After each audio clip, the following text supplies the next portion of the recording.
Thank you, Lucas. So let's bring in Mark Penn, former advisor, pollster to President Clinton, chairman and CEO of the marketing group Stagwell. Nice to see you, Mark. Hello to you. Slept on the cot last night. I'm sure you did. The great thing about you is the level of experience you have going back over so many presidential cycles.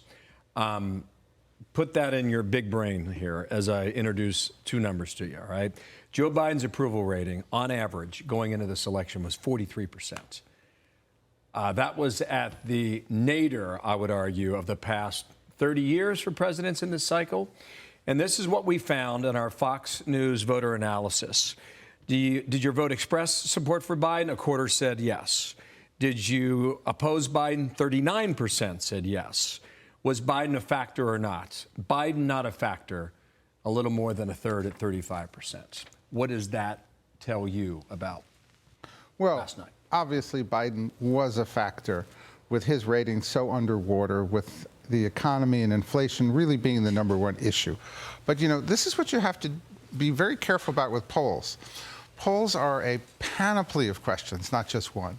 So if you were to zero in on Donald Trump's numbers, you would find Donald Trump was also at 43, 56, or 57 in your own poll. Thereabouts. Right? And so therefore voters who, to the extent they were caring about presidents, they were caring about both of these people. And I think that's pretty much what held this electorate pretty much outside of the United States of Florida, pretty much in check, because they didn't like Biden, they didn't like Trump, who really was the voice of the Republican Party and behind so many of the Republican candidates who had trouble last night, and so they stuck with where they were.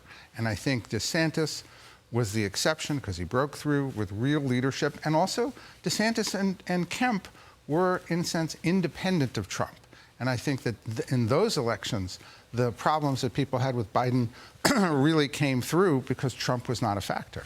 So the House majority, Kevin McCarthy's office saying that they look like they're going to take the majority. So that does change, right? Because change things in Washington. The Republicans then take over the chairmanships of the committees. They can block things. They can try to send legislation to the president. If they have a Republican majority in the Senate, the president might decide to veto it.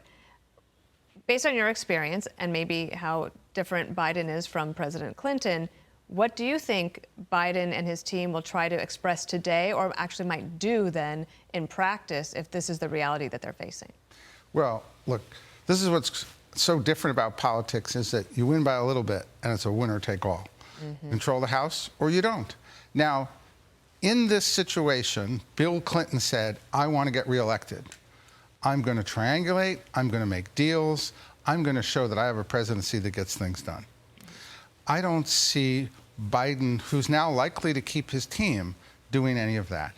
I think they may find some small things that they can cooperate with, but I think generally it's going to just be, let's roll to the next election. You're suggesting this is an affirmation of his governing over the past 2 years. I think that's the way they're going to come out and play it.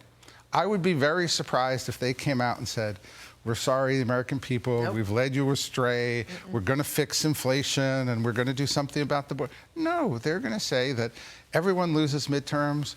We really held pretty close to our majority.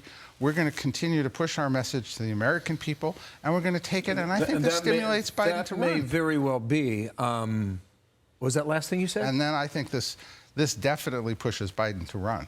To run in 24. Oh, absolutely. I think he believes he's the only person who can beat Donald Trump. Everybody who I speak to says he really wants to run.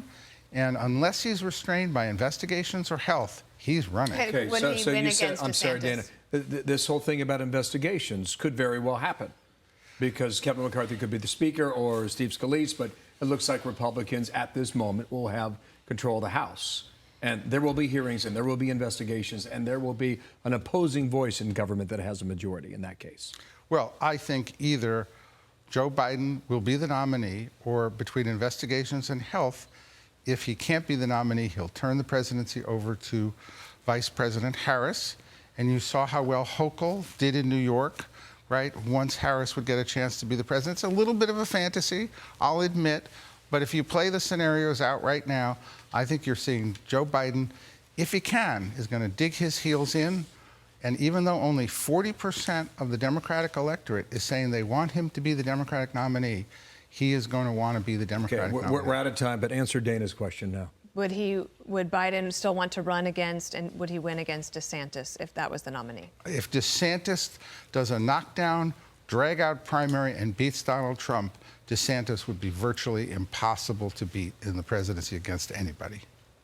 All righty. Well, you've been around. Yeah, thank you, Mark. Penn. Great to have Thank you. you. It was Thank you for wonderful to coming have in. you with us Yeah, you last bet. night as well. Thank Hang you on so one much. moment here, okay?